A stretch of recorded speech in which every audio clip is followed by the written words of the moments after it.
Eddie Gordon disait, tu peux faire les choses faciles dans la vie. La vie sera dure, je te le promets. Mais si tu sors et fais ces choses difficiles, je parle d'étudier pendant que tes amis font la fête.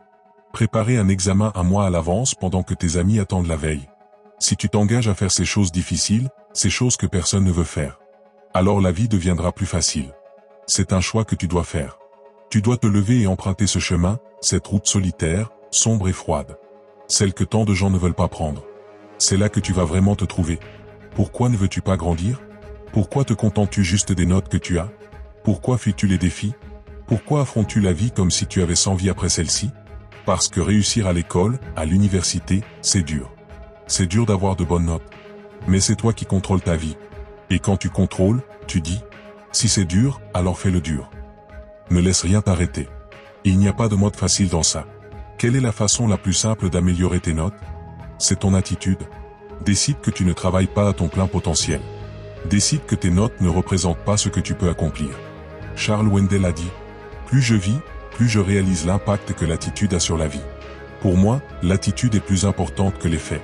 Plus importante que le passé, l'éducation, l'argent, les circonstances, les échecs, les succès.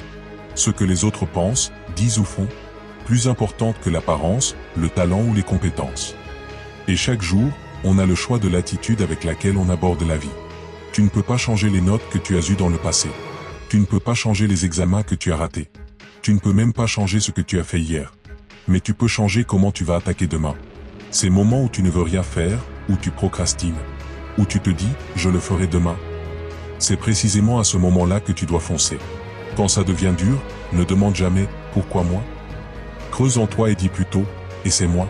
Car je suis plus fort que tout ce que tu peux me lancer. Parce que je suis déjà passé par ce chemin sombre, j'étais seul.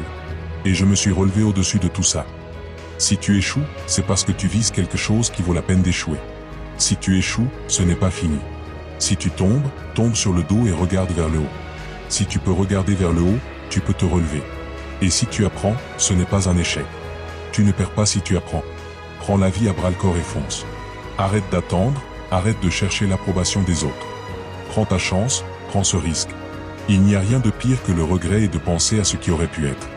À quel point le veux-tu? Tu en parles ou tu étudies pour ça? La grandeur n'est pas une promenade de plaisir.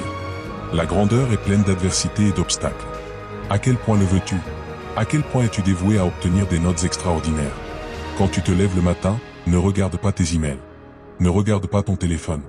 Ne pense pas aux problèmes ou difficultés d'hier. Concentre-toi. Tu dois décider d'arrêter de chercher des excuses et de faire le travail. Personne dans ce monde ne va t'apporter ce que tu veux. Tu vas devoir sortir et l'obtenir par tes études. Être talentueux ne suffit pas. Si tu veux plus de motivation et d'inspiration, abonne-toi maintenant, active la cloche de notification, et partage cette vidéo à quelqu'un qui en a besoin. Ici, chaque jour, on bâtit des vainqueurs.